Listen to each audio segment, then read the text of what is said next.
Good morning, everyone. Thank you so much for being here. Just want to take a moment and introduce the mayor and really appreciate you all taking the time. We know your time is very valuable, so thanks for being with us this morning. We're going to be talking about expansion of premises, our new permit program. We've tried to clear the way to make it very convenient and business friendly for you. So you're going to hear more about that today. We hope you find this information very helpful. Mayor Woods is graciously here again to welcome us. We want to thank our partners along the way in this journey and working with our business community, the Tempe Chamber, Downtown Tempe Authority, Local First, Rail CDC, and Tempe Tourism. We are honored to have you, Mayor Woods, here this morning. You have been a great champion for our business community and very supportive of all of our business assistance programs. And you even extended this program into the end of the year. So we appreciate that very much. And we're going to be hearing more about that today. In your 8 years on council previously, you were a champion for economic development and business issues. And we're pleased to have you on board now as our mayor championing those same issues. So thank you, and thank you to everyone that's here today. And without further ado, I'll turn it over to you, Mayor Woods. Thank you, Jill. I really appreciate it. And I was actually having a conversation with someone. I'll explain my location here. So we're talking about extension of premises webinar. So I happen to have breakfast this morning at the incredible, there we go here, Sweetest Season Artisan Eatery. That is actually doing a great job, really kind of with their extension of premises. So I am actually on premises right now. They've got a lot of great tables out here. So you can see everything they're doing to take advantage of what the city is offering. So wanted to give them a huge plug. And since normally during this kind of occasion, we'd be somewhere where there are great pastries involved. So since we're not having in-person events, I had to come to a place with exceptional pastries. So here I am right now at Sweetest Season right here at McClintock and Guadalupe. So just wanted to take the opportunity to talk to you more about the extension of premise opportunity if you're a small business owner in the city of Tempe. The original proclamation was actually an extension of premise put into place by former Mayor Mark Mitchell, which was a great idea. That opportunity, however, expired a little bit earlier, and I wanted to make sure the business community still had the opportunity, especially as the weather gets nicer. So we extended this out until the end of the calendar year because it's really nice outside right now. If you can't tell, I'm out here. It's very comfortable. I do not want to go back inside for the rest of the day. So this would be a perfect time to take advantage of the extension of premise. And the purpose is obviously of the extension is to allow businesses to better comply with social distancing and capacity limits by using public right-of-way for additional tables and space for customers.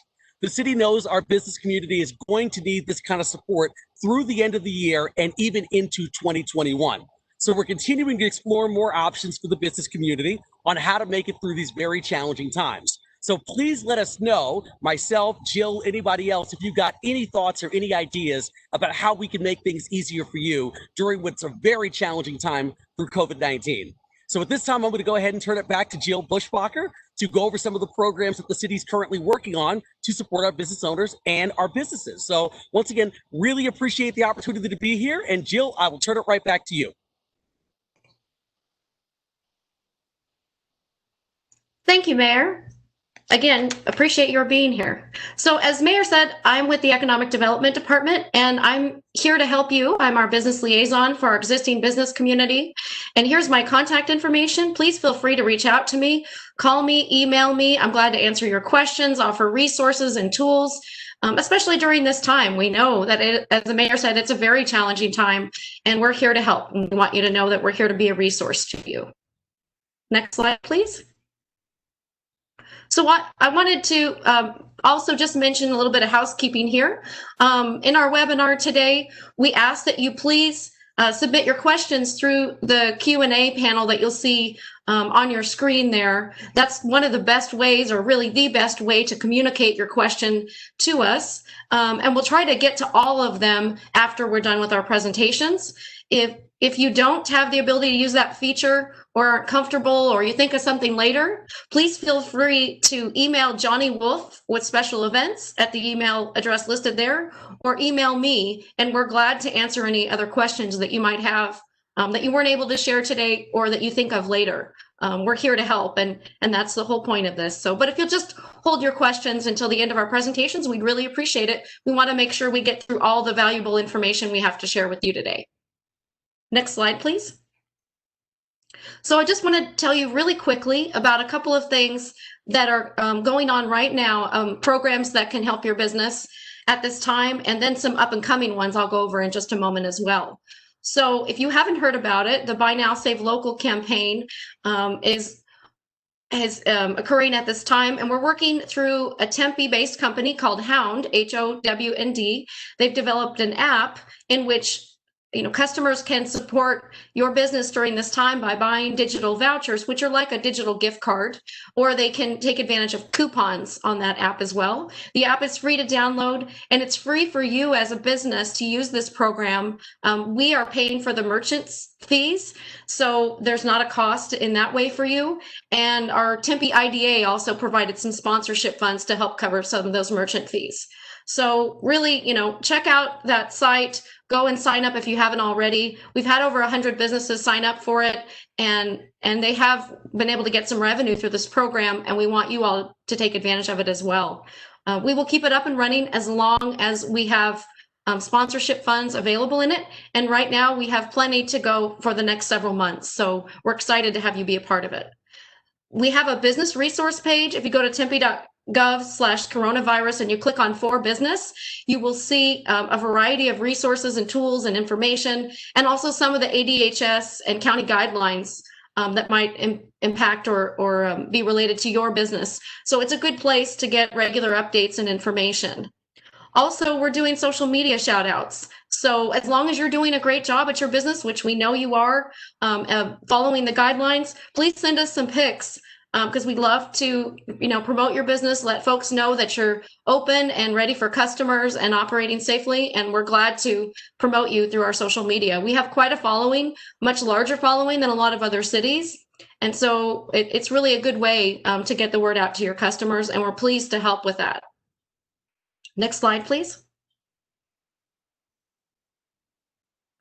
So a couple of things that we're working on. So we did a small business loan program, and we launched the Hound Buy Now Save Local campaign, and we'll be continuing that. But we're going to be launching a couple new programs because we know this, continues to be a strain on our businesses. This economic downturn is lasting longer, and this, unfortunately, the virus is having more of an impact than many of us thought it might, I think, at the beginning. So we're going to be launching a grant program up to $10,000 per business for eligible businesses that apply. We have about $1 million to spend on this program, thanks to council, and we hope to fund up to 150 businesses, certainly, of course, depending on the amounts that are awarded, but it's up to $10,000 per business.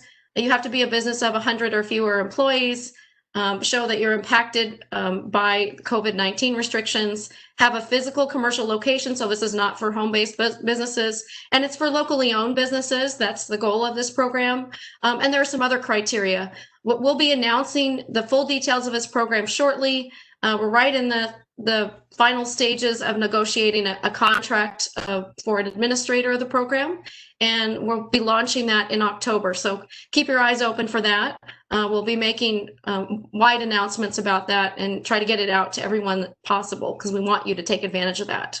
You could potentially also, just so you know, you may be able to use some of that money, or it may help make it more possible for you to pay for some of the costs around expansion of premises, not for the permitting, but we know that there are other costs if you have to rent fencing or buy outdoor furniture or those kinds of things. That's one of the ways you could use this money. Not the only way, certainly, but just one example of how it might help your business. We're also going to be launching a safety supply program in October, and we'll be distributing masks and sanitizer to small businesses. We'll have supplies for up to 1,000 businesses, and we're very pleased to be able to help with that. We know that those are unexpected costs for you at a time when you can least afford additional unexpected, unplanned costs. So we're going to be distributing those in October. It looks like we're going to be doing that towards the third week of October. That'll be announced soon as well. So stay tuned. We're excited to launch those programs. We have some other things in the works, and just, stay in touch with us. check our resource page. Feel free to reach out to us as well, and we'll be trying to announce and post and email information to all of you as much as possible to keep you in the loop too. So without further ado, I'll go ahead and turn this over then to my colleague, Johnny Wolf. She's with Special Events. She's really taking a lead role in making sure that this expansion of premises permitting program is going smoothly and timely. And she's very committed to working with you all in a business friendly way and coordinating with all of our internal departments and partners to make it a success. So I'll let her get into the details. And thank you, Johnny, for being with us here today and sharing this valuable information. I really appreciate being here, and it sounds like you guys have some amazing programs in place for the small businesses. So I'm happy to hear that as well. Again, I'm Johnny Wolf with the City of Tempe Special Events Department. I'm excited to be here to explain this amazing expansion program that you can take advantage of. I'm just going to go ahead and jump right in. I know as business owners and general managers and business staff, time is valuable and you have a lot on your plates right now. So we're just going to go ahead and get started. So today we're going to go over the expansion of premise process. We'll talk about the Special Events Task Force Committee, which is the committee that reviews and approves these expansions. We'll talk about the timeline, the required documents, and any possible expenses you might incur. Next slide, please.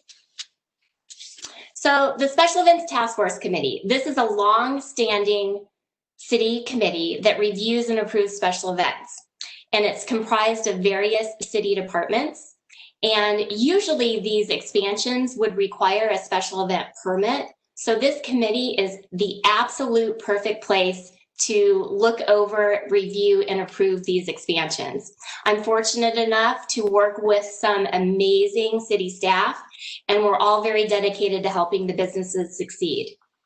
So who's on this task force committee? Well, first, it's the Special Events Office, which I'm a part of. I also have some fabulous and wonderful coworkers as well. So once you submit an application for your expansion of premise, you'll be assigned someone in our office. And we are a one-stop shop. We do not want you having to run around the city trying to get answers from various city departments. That is our job. So we'll work with you to make this process streamlined and quick. Along with the special event staff, we have representatives from the fire department, the police department, code compliance, traffic control and engineering, risk management, and neighborhood services. Next slide, please. So the timeline, again, our goal is to make this quick and painless. So once we receive the submitted required documents, which I'll go over in a moment, which are the application, the site plan, and a COVID plan, we'll go ahead and schedule any meetings that we might need. It could just be a site walk, it could be a Zoom call, a conference call, and we'll go ahead and pull in any of those key task force members that might need to be in those meetings as well. So once we have your required documents, we do all of the meetings that we need to do, get all of our questions answered, make sure everybody is on the same page. We give all of that information to the Special Events Task Force Committee to review.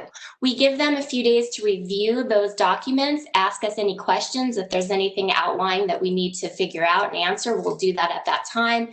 And then we would like to meet as a committee and approve and review your event or your expansion. So our goal is to have these expansions approved within 10 business days, knowing that sometimes it might not take that long, and sometimes depending on the scope of the expansion you're wanting to do, it might take a little bit longer. After you receive approval, the expansion will be reevaluated every 2 weeks throughout the life of the expansion, just to make sure everything's running smoothly. Next slide, please. So the required documents. The first is the expansion of premise application. That can be found at www.tempe.gov/events. That's the first thing that we're going to need. Along with that, we will need a site plan, which I'll go over in a minute, and a COVID plan, which I'll go over as well. Next slide, please. So the site plan. You might be asking yourself, well, where can these expansions take place? Where can I expand to? Examples of areas that you can expand would be streets, possibly private property, sidewalks, parking lots, courtyards, green spaces, parking spaces. Those are areas that we would suggest you look at for expanding. So when you're creating a site plan, we do recommend you start with Google Earth. That will give you a really nice aerial view of the area you'd wish to expand into. And you can also get measurements and put graphics in there as well using that program. What we would like included in the site plan is anything you plan on having inside the expansion. So examples would be fencing or barriers, tables, tents, chairs, generators, light towers, lighting, that kind of thing. That's what we ask that you show on your site plan. So for example, tables, we'd like to know the size of the tables and the amount that you're going to have, and that they allow for physical distancing. If you're going to have tents, we'd like those represented as well. So we'd like to know the size of the tent and how many there are going to be. If you decide you would like some type of barrier or fencing, or if it's determined that that would be required, we're asking that you list the type of barrier or fencing you're going to use. For example, if you're going to use white lattice fencing, or you're going to use 6-foot chain link fence or bike rack, or you're going to use stanchions, or you're going to create something of your own, we ask that you let us know what that barrier or fence is going to be, the length and the height as well. And that moves us along to giving us an idea of what the square footage of that expansion is going to be, along with listing any exits or entrances. And again, we are there to assist you with creating this. So if you have any questions, we'll go ahead and help you through this as well. The last thing that we ask that you include on a site plan is a key or a legend, and I'll go over that in the next slide. Next slide, please. So here's a great example of a site plan that shows a key, and this is what we're looking for. Now, keep in mind, this expansion is rather large. It won't be the typical type of expansion that most people would do. This does actually close a road. However, this is a wonderful example of a key. You can clearly see from this that a yellow line means a 6-foot chain link fence, and a orange square means a table, and a red dot means a chair. So that's the kind of stuff that we're looking for on the site plan, something that somebody can just go ahead and look at and figure out what exactly is supposed to be included. That's the goal of a site plan. Next slide, please. So here's an expansion that is already up and running. Actually, it was our very first one that applied, and that was approved. So you can see on the picture on the left, that's what it looks like in the early morning hours when everybody's probably still asleep.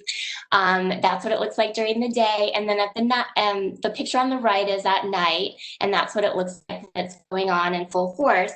And what this business did was very clever. They have figured out a way to promote physical distancing. Now, if you look at that picture on the left, the daytime picture, you can see some tables there.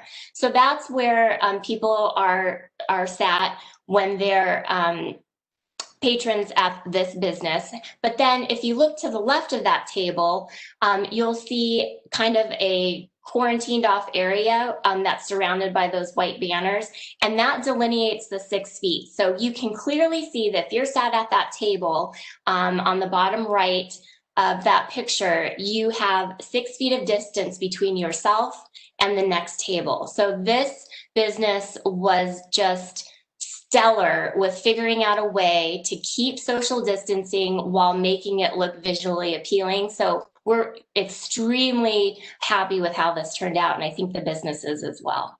Next slide, please. Here's another example of a site plan that was submitted. This is an expansion that is already set up and approved. This expansion is on private property inside a courtyard. Again, you can see that the blue boxes means tables and chairs, so you can easily see that that's delineated on the site map, along with the red lines, that means, or orange lines, that means it's ped fencing. Next slide, please. Here is another expansion that is currently set up in Tempe. The reason why I wanted to include this one was this business decided to build all of their expansion on their own. They did not rent any equipment for this. So you can see from the photos, they went ahead and went to a home improvement store and picked up some wooden fence panels, wooden poles, buckets, and then they filled the buckets with concrete to hold everything in place. And this business shared with me that the supplies only cost about $500, and then they paid an extra $300 in labor to have everything constructed. So again, it was a cost, but this is going to go through the end of the year, and we think this turned out really well. It's super cute. It looks great. So next slide, please. And the last example that I'm going to go over is a business that went ahead and took full advantage of every option they had in regards to expansion. So you can see from this site plan, they have 3 separate expansions going on under one business. So if you look there in the front area, they expand where the green line is at the bottom of the photo. They expanded onto the sidewalk, and so they were able to do that because that sidewalk in that area is so wide. We were able to keep the sidewalk open and also have ADA accessibility. It's still wide enough for ADA accessibility. So the sidewalk is not closed, it remains open, but because it's so wide, that business was able to take advantage of that area and put some tables and chairs out there. If you look to the right of the site plan, you'll see that they've taken advantage of some parking spots that they had, and they put some tables and chairs over there as well. And then if you look at the top of the photo, you'll see an area that is a covered parking area along with other parking spaces that they were able to use for their expansion. So this business was just really great about using all of the available options to them. And we encourage you to be creative when coming up with your expansion area. And we'd love for you to be able to use all of the area that's available to you. Next slide, please. So this is the expansion that I just went over that has 3 areas. This is what it looks like, again, in the very early morning hours. This business goes ahead and pulls in their equipment every night. But you can see to the left of the banners that say Sunbar, that sidewalk does remain open. Next slide, please. These are just examples throughout other communities and other cities. I'm sure if you traveled at all in the last 6 months, a lot of cities and communities were already taking advantage of programs like this because their weather permitted them to do so. So you'll see things like this, like at the bottom of the bottom right picture with the red umbrellas. They went ahead and used the planters to delineate the expansion area, which is really cute and it's visually appealing. Next slide, please. So that goes over our site plans, and now our COVID plan. We do require that you submit a COVID plan and that you follow the CDC guidelines, you follow the governor's executive orders, you follow the Arizona Department of Health guidelines, and you follow any mayor's proclamations. Next slide, please. So the COVID plan, we realize as business owners, you're probably already doing some of these things on a normal daily basis, but we'd like to go over these as well. And we ask that you consider the following in your COVID plan. We ask that you demonstrate how physical distancing of at least 6 feet will be maintained. We ask that you indicate on a site map 6-foot spacing markers and or signage where queue lines may form or patrons might congregate. We ask that you detail how staff will manage patrons who are not following the approved social distancing plan. We ask that you require staff and patrons to wear face coverings in accordance with city's proclamation and any other applicable order. We ask that you provide hand washing or hand sanitizing stations if sinks are not readily available. We ask that you include messaging during your expansion that encourages staff and patrons to self-report if they have been experiencing symptoms of COVID, have received a positive test of COVID, or were exposed to somebody with COVID within the last 14 days. We ask that you develop a protocol to follow if an employee or patron is demonstrating symptoms or expresses that they're sick. And then lastly, we ask that you establish a cleaning plan and conduct pre-opening sanitation of all surfaces. Next slide, please. So there might be an instance where you might need other documentation other than the application, the site plan, and the COVID plan. But we're here to work with you and determine if you'll need any of the below documentation as well. So if you're planning on having alcohol inside your expansion, you will need to fill out an extension of premise application through the Department of Liquor License and Control. If you plan on closing a street, then you will need to submit a traffic control plan. If you are having your event on any portion of city property, you will need to provide the city with a certificate of insurance that names the city as additional insured. And if you're having your event or if you're having your expansion on private property, we ask that you submit approval from the property owner or management company. But again, we'll go ahead and work with you to determine if any of these documents are needed as well. Next slide, please. So some possible expenses that you might incur with doing an expansion. This is just to give you a general idea. If you need to rent any equipment such as fencing or barricades or barriers, tables, tents, power, lighting, that could be a cost to you. If you're going to have any signage made, maybe it's new banners, new marketing material, COVID-related requirements and whatnot, that would be an expense as well. If you're planning on hiring any additional staff or security, if you do plan on closing a road, again, we would need a traffic control plan, and that is created by an outside barricade company. So there is a fee for that. Again, if you are having your event on city property and we would require a certificate of insurance, there might be a cost for that extra coverage. You might need to spend some extra money on physical distancing supplies such as masks or hand sanitizer. We've heard of expansions that would like to use private property. We've heard that sometimes the property owner wants to charge a rental fee for that. But the good news is that the city has waived all of our fees in regards to this. Typically, something like this would require a permit fee, an application fee, possibly a fire permit, possibly a traffic control permit, and possibly road closure fees. So all of those city costs and those city's fees are waived. So that's great. Next slide, please. So if you have any questions, there's a column at the bottom. It should be at the right bottom of your screen. If you want to type anything in, Jill and I would be happy to answer any questions that you have at this time. If you think of something later on, go ahead and shoot me an email or give me a call. And I'm sure Jill feels the same way, but we are literally just here to help. We are very excited about this program and very fortunate to be a part of it. Thank you.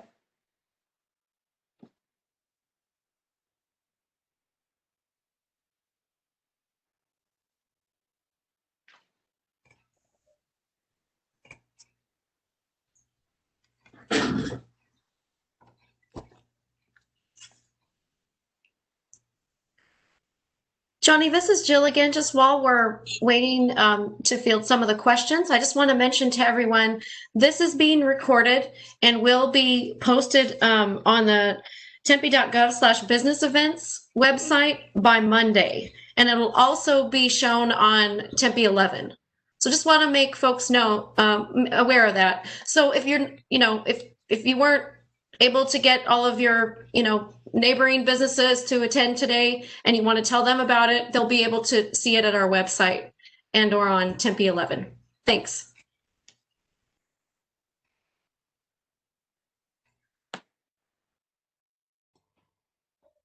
We do have some questions coming in. Gabriel had mentioned two things. Gabriel wanted to advise that franchisors aren't a fan of this kind of service, as he attempted to do it for his retail location. So he was wondering if you're able to do a shout out on Facebook and IG.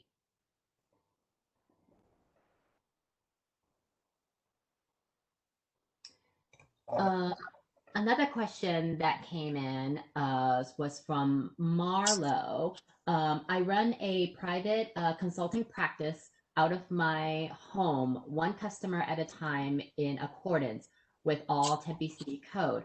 I would like to run groups. Can the number of customers or parked cars be waived?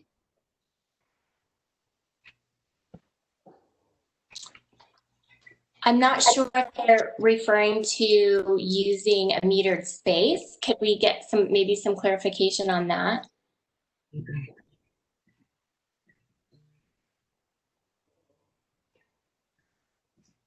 Thank you, Johnny. We'll wait for Marlo to get clarification, but let's go on to the next question. Linda Cano, does the businesses get any financial incentives to do this?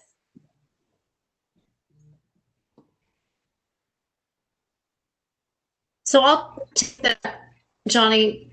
There's no cost for the permit. So the city's waiving the permit cost at this time to make it a little bit easier on you. And then the other thing is we will be promoting and launching a small business grant program in October. And you could potentially use those funds to help with some of the costs of expanding your premises. Like we said, maybe it means you need to rent fencing, or you need to buy outdoor furniture, or rent a generator for lighting, and so on. So just know that program will be launching soon. The other thing is Maricopa County has a small business grant program right now that's open until October 2nd. And last I heard this week, there's still funding available in that program. And if you go to the Arizona Commerce website, you can find information about that. And in fact, maybe I can text that information to you, Alex, or we can put that in the chat somewhere or in the Q&A somewhere for the website for that grant program. Yeah, definitely. Definitely.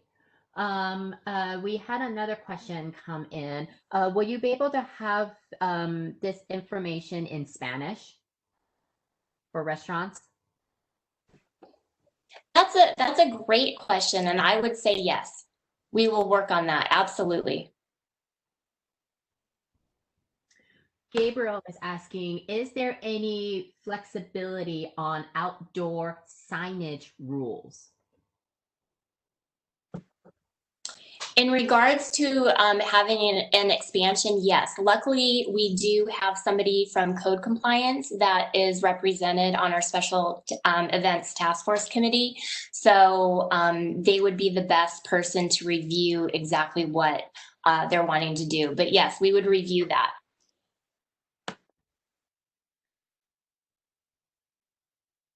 Going back to Marlo's questions about the number of customers or parked cars being waived, he clarified he's referring to private property. The Tempe City Code for home businesses says one customer on premise at the time. There is no HOA where he is located, but Tempe City Code says only one customer at a time at a site. Okay, I get where he's going with that. If he could email me directly, I can find out the exact specific answers for him. We got another question from Augie. If a business applied for the Maricopa Grant Program, will they still be eligible to apply for the Tempe Grant? Yes.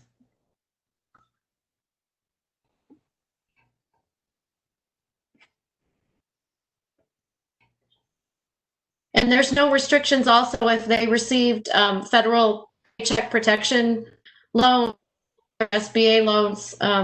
We're not restricting of the Tempe grant program. So the answer to his question is yes, they're still eligible even if they got the county's grant.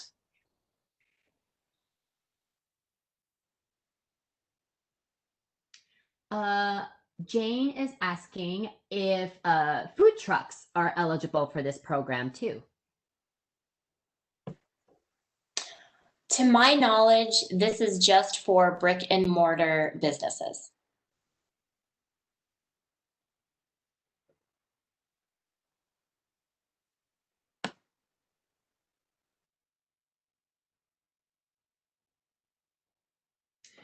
We got another follow-up question from Gabriel. This program seems to be great fit for restaurants. Retail stores that are in a shopping complex have limited space to do this expansion. Is there any flexibility on having outdoor signage placed without going through the expansion permit program? I can connect him to the right people within the city. Like I mentioned before, we do have somebody from code compliance on our special events task force committee, and that person would be the best person to answer a question like that. But I would be more than willing to make that connection for them. Another question from Marlo. She is asking, is Tempe grant still at the 25% loss mark? My business is at a 21% loss.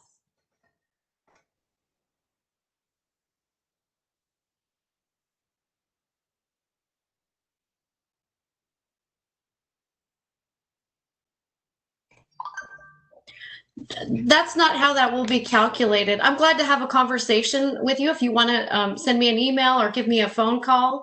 Again, my number is 480-798-0556. We won't be looking at specific percentages of loss. It'll be more about industries that did by this downturn.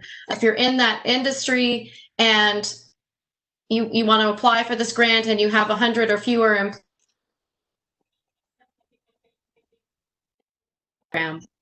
we're finalizing the details of the criteria as we speak. A follow-up question from Jane regarding the food truck. She was basically, why aren't we including food trucks as part of this program?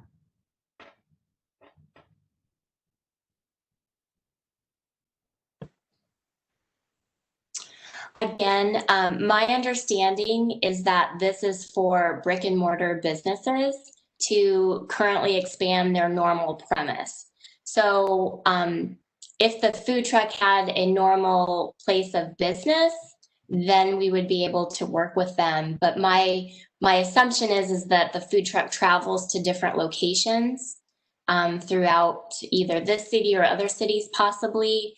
So that would be why this program would not be available for a food truck.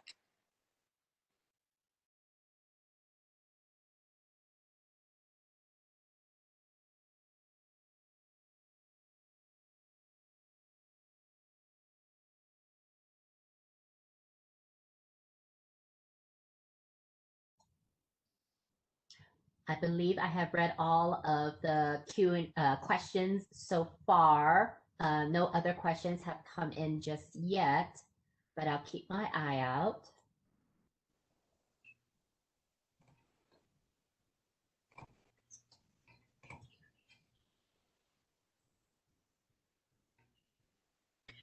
Alex, I just want to share with everyone else, the website for Maricopa County Grant is open right now. azfoundation.org, and at that site you can apply for Maricopa County Small Business Grant Program, and those grants are up to $25,000 per business, and that program also does not restrict those who have received federal SBA loans or grants from applying or receiving funds through the program. So that's a good small business grant program as well for folks to look at, and they can apply now. I would encourage people to go ahead and apply as soon as possible for that one if they're going to, because those funds are going fast and they will be closing applications soon. Alex, are there any other questions?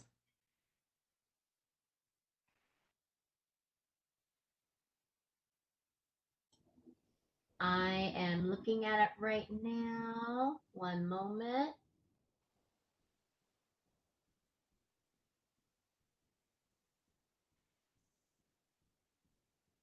The last question is from Marlo wanting to just display your contact information. So let me get to that slide. Oop. There we are. Well, we want to thank everyone, and please feel to share the information with others. As we said, it will be posted on the city website and on Tempe 11 starting Monday of next week. And again, please feel free to reach out to Johnny or I. Johnny, did you have any other comments that or wrap up that you'd like to do? Really just reach out to us if you have an idea. Even if you don't think it would work, we'd love to hear from you. We're just happy to help. Thank you, everyone. Thank you.